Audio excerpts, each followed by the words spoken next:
বন্ধুরা আকাশের অবস্থা দেখো, যখন তখন বৃষ্টি নামতে পারে।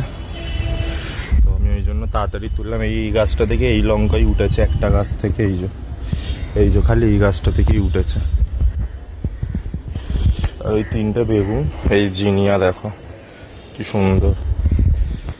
প্রত্যেক বছরই আমি জিনিয়া লাগিয়ে থাকি।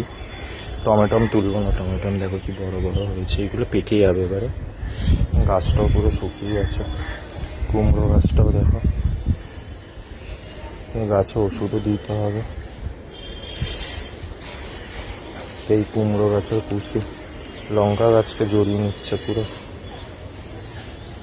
তো এই যে এই গাছ থেকে লঙ্কাগুলো তুলি এবারে। এই গাছেও লঙ্কা দেখো কি পরিমাণ লঙ্কা হয়েছে, বুঝেছো? এই লঙ্কা সেই লাগিয়েছি, 4 মাস হয়ে গেছে মানে গাছটা লাগিয়েছে, আর এখন লঙ্কা পাচ্ছি গাছ থেকে।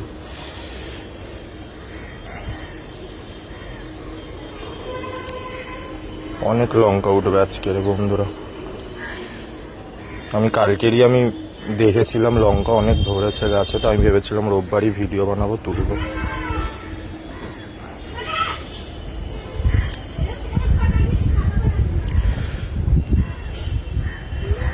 লঙ্কা দেখো কি পরিমাণে লঙ্কা।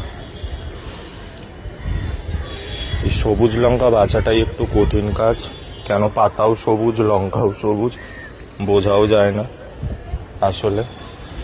এই লঙ্কাটা তো ঝাল লঙ্কা বলে আমাকে দিছিল ওই দাদাটা, তো দেখি এখন কি ঝাল হয়।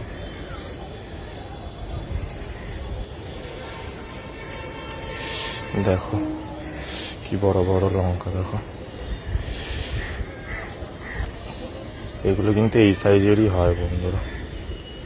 একটা লঙ্কার সাইজ দেখো, ভালো, বেশ লঙ্কার জাতটা ভালো।